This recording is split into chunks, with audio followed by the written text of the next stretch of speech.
right, here in the Fast Lane Productions, we caught up with the Winfield Warrior, Mike Marlar. Mike, thanks for joining us here at Brownstown. Thanks, guys. Thanks for having me. All right, we've seen on Facebook he's having some generator problems. Evidently got them fixed and decided to make the trip. Well, we was fixing. We was actually leaving yesterday and realized our generator quit working on us, and so we wasn't going to come. And then Rick Schwally here with Lucas Oil, he told us we could come up and plug into one of their haulers. So they really, they're the reason why we was able to come. We actually was probably in trouble until then. That's a good deal. Good to have you. You ran here last year, Jackson 100, had an exciting heat race win, ran fourth in the feature. Tell us a little bit about that.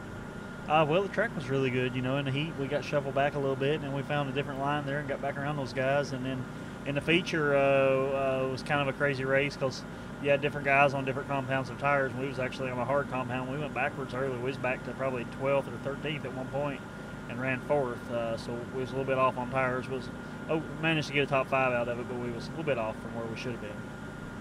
All right. You've been with Bryson Motorsports now, a little over 2 years. Talk about your relationship with them and how things are going there. Well, it's just going really well. We started driving for Norman there. First race was a week before Labor Day weekend there, 2011. So we've raced for him now all of last year, at least a year and a half, and everything's going good. He's really gets us good equipment, and he's been a pleasure to drive for, and keeping us in good equipment and everything it takes to win these races. And our goals are all the same, so it seems like we're all headed the same direction. Right. Yeah, this late model deal, it's an expensive deal for sure. You got to have the best equipment. Any plans on following the tour this year? You're just going to hit and miss or see how things go? Well, we're just going to go to do whatever makes sense. We usually go to whatever pays the best. It's logically the thing to do for that week. So we'll just do whatever makes sense, and then try to win as many races as we can. All right. In your previous racing career, before the late models, you ran in the modified division, raced with the 2-time series champion Jimmy Owens. Tell us about your relationship racing with him, even here in the late models too. Well, he was kind of an established racer, and I was still racing street stocks around home. We live probably a couple hours from each other, so we were parked beside each other one night back when we was racing.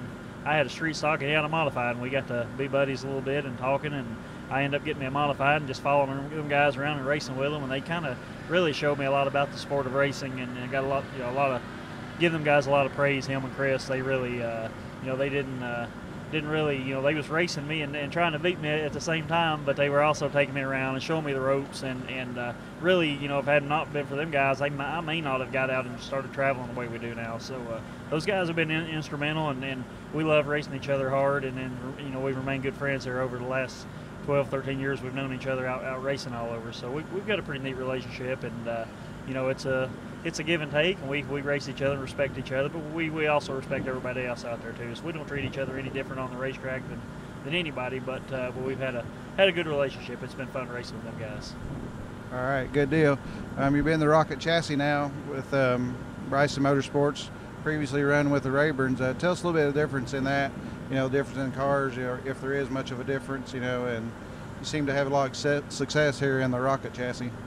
Well, Rocket builds a good car, and I drove for CJ there for quite a while, and he was always a super good guy to race with, and he was allowed us to have good equipment, and but it's just racing such a financial deal that I still think CJ's got a good car, can be competitive, but we race for Norman, and he has Rockets, and so we make them work the best we can. So, but yeah, the Rocket stuff's been really good, and those guys are a pleasure to race with too. So, all these race cars are good. It's just in racing to be successful, it's not necessarily what car you have or what hauler you have or what engine you have. You just got to have all the right things at one time to be successful.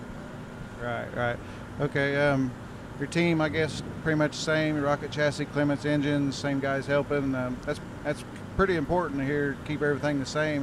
Building on your career. Yeah, that's one thing we've tried to do as a team is, we want to take what we have and learn to use it as its maximum capacity, not really jump around and change to this and that before we can know what we have. And so I got Josh Davis that helps me on the car, and me and Josh have been racing now together for the last 5-6 seasons. and of course Norman keeps us in good stuff, and Clements does our engines, and GW Performance, he helps with our shocks, and there's a lot of good people that make a successful team, and I'm lucky to be hooked up with a lot of successful people. All right, got any sponsors that you'd like to mention? I'm sure a lot of people help you out, like you said, GW Performance, Rocket Chassis. Any others you'd like to mention? Well, yeah, we got a lot of product help. We got Hoosier tires, we got Kaiser wheels, Integra shocks. Kaiser Manufacturing does a lot for us, and of course GW Performance, and then SEG LLC. That's Norman's company, and it's all his is monetarily it's all Norman's. So we'd like to thank all those guys for making us able to go out and race. All right, that's Mike Marlar, the Winfield Warrior, here at the 16th Annual Indiana Icebreaker. Mike, good luck tonight. Hope to see you in Victory Lane.